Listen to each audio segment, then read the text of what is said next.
উষসী, কি গো, কি নিয়ে এত ভাবছো? খুব অন্যমনস্ক লাগছে। আমার একটা কথাও তো ঠিক করে শুনলে না। আচ্ছা, কি হয়েছে আমাকে একটু বলবে? তুমি দেবলকে ফটোকপির জন্য যথেষ্ট কাগজ কিনে দাওনি? হ্যাঁ, দিয়েছিলাম তো। আর ওকে আমি বলেওছি যে আমার কাছ দিয়ে টাকা নিয়ে আরো 3 দিস্তে কাগজ কিনে নেয়।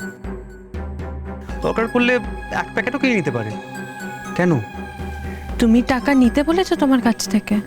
হ্যাঁ, দেবলের কাছে শুধু বিক্রি টাকা ছাড়া আর তেমন কোনো টাকা নেই। আরও কোত্থেকে দেবে বলো? তবে আজ রাতে ওর দোকানে দেখলাম অনেক খদ্দের এসেছিল। রাতে? অদ্ভুত তো, লোকে রাতে ফটোকপি করছে। হ্যাঁ, আমিও তো তাই ভাবলাম। এত রাতে যে লোকজনেরা কেন ফটোকপি করাতে আসে কে জানে। তাও আবার পেছনে দরজা দিয়ে। কনিজ তো বলল অনেক নাকি লোকজন এসেছিল।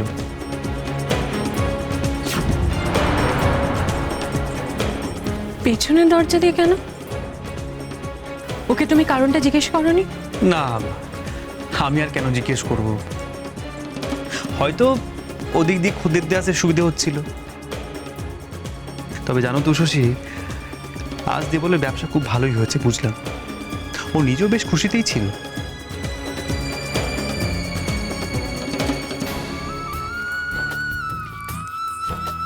এনাও ডায়না, আমার প্রথম দিনের রোজগার। ওমা, এত টাকা প্রথম দিনেই এত রোজগার? হ্যাঁ, 1000 খানেক হবে, কিন্তু তুমি দেখে নিও আস্তে আস্তে এটা আরো বাড়বে। হ্যাঁ না, আমি ব্যবসা করে না তোমাকে একেবারে খুশি করে দেবো।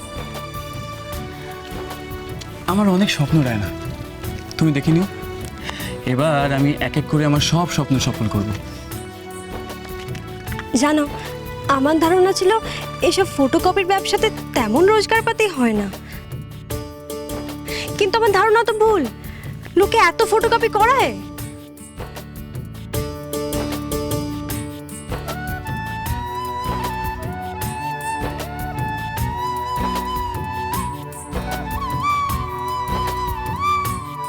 এসব যে ফটোকপির টাকা নয় মামুনি, পেছনের দরজা দিয়ে বোতল বেচেছি, তাও ব্ল্যাকে, ডবল দামে।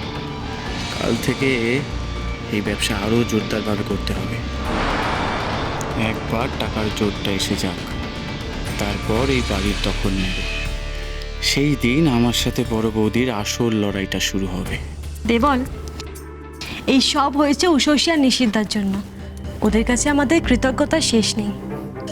তার বলতে তুমি দেখে নিও, একদিন আমি এই সব কৃতজ্ঞতা শোধ করব।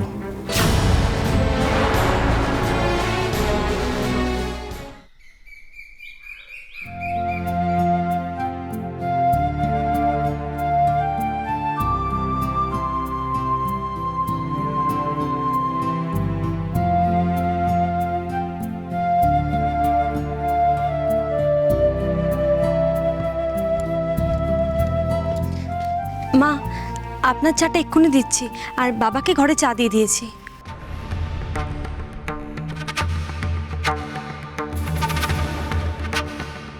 মায়ের কি হয়েছে? এমন বিষণ্ণ কেন মা?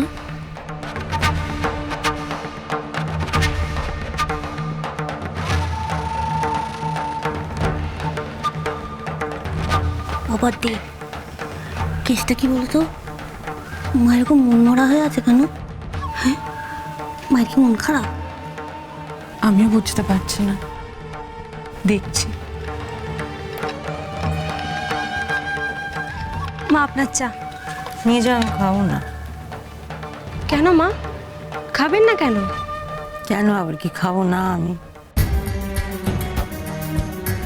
তোমরা খেয়ে নাও, আমায় দেখো না।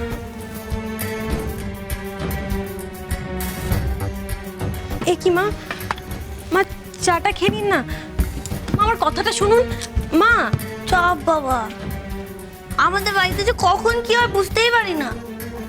যখন যে যা পাচ্ছে করছে, আমি তো পুরো কনফিউজ হয়ে গেছি। দেবলের ওই ব্যবসা কালকে এত ভালো রোজগার করলো, মা তাও খুশি না। আরে বদি, এত কিছু করলে তাও আমাকে খুশি করতে পারলেন। উষসী, তুমি কাকুলির কথায় কিছু মনে করো না। তুমি তো জানো ও কেমন, আর তুমি তো নিজেই বলো ওর কথা মাথায় নিতে নেই। আমি কাকুলির কথায় কিছু মনে করিনি। আমি ভাবছি মায়ের কি হলো। আমি জানি উষসী, মায়ের আসল মন খারাপ সোমার জন্য। কাল আমি নিজের কানে শুনেছি মা আর বাবা সোমাকে নিয়ে খুব কষ্ট পাচ্ছেন সারাক্ষণ। এখন আমাদের বাড়িতে সব ভালো হচ্ছে, মায়ের তো একমাত্র মেয়ের কথা মনে পড়বেই। আচ্ছা উষসী, সোমাকে কোনোভাবে ফিরিয়ে আনা যায় না? তুমি একবার চেষ্টা করে দেখো না, তুমি তো সব পারো। তোমার ধারণা ভুল, ডায়না। আমি সব পারি না। আসলে কোনো মানুষই সব কিছু করতে পারে না। সবারই একটা সীমাবদ্ধতা আছে। সব কিছু করতে পারেন শুধু ঈশ্বর। আমি শুধু চেষ্টা করতে পারি। মায়ের খুশির জন্য আমি চেষ্টা করব।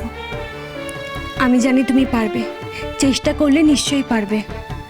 তুমি যেভাবে দেবলকে সৎ পথে ফিরিয়ে এনেছো, এরপর চাইলে তুমি সব পারবে। তবে আজ রাতে ওর দোকানে দেখলাম অনেক খদ্দের এসেছিল, তাও আবার পেছনে দরজা দিয়ে। কনিস তো বললো অনেক নাকি লোকজন এসেছিল।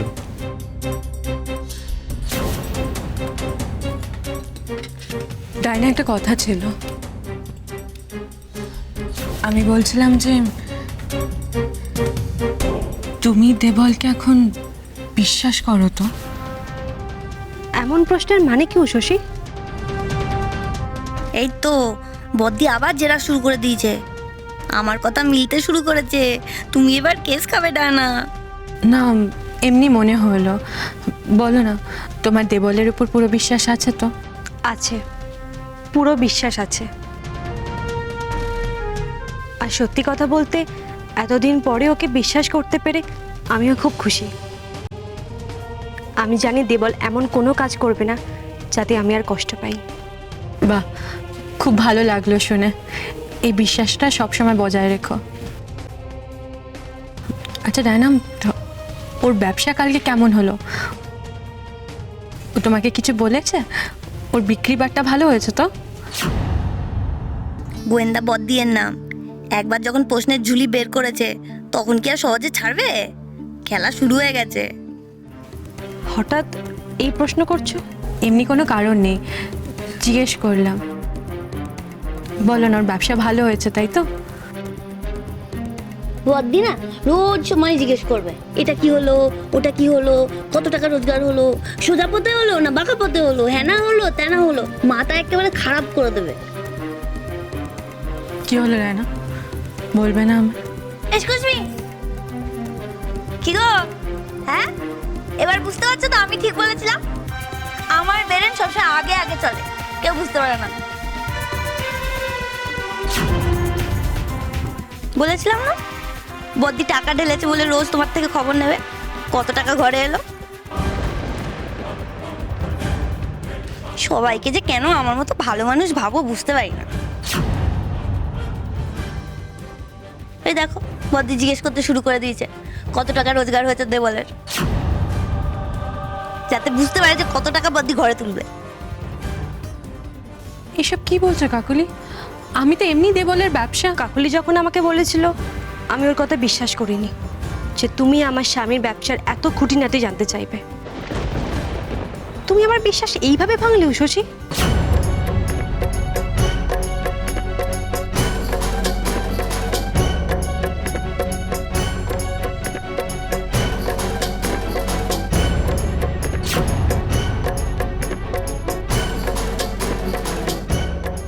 তুমি ভালো চাইছো না পার্সোনাল ব্যাপার জানতে চাইছো কে জানে? এটা ঠিক না বদ্দি, বাড়ির কর্তি হয়েছে বলে কি যা ইচ্ছে তাই জিজ্ঞেস করবে? আজ অব্দি মাও আমাকে এই প্রশ্ন করেনি উষসী। উষসীর ঘর ছাদ সব জায়গায় খুঁজে এলাম, কোথায় গেল বলুন তো? মা, আমি সব জায়গায় দেখে এসেছি, বদ্দি বদ্দার দোকানে নেই, এমনকি আমার দোকানে দেওয়ালের দোকানে কোথাও নেই, ফুলজেটির বাড়িতেও নেই।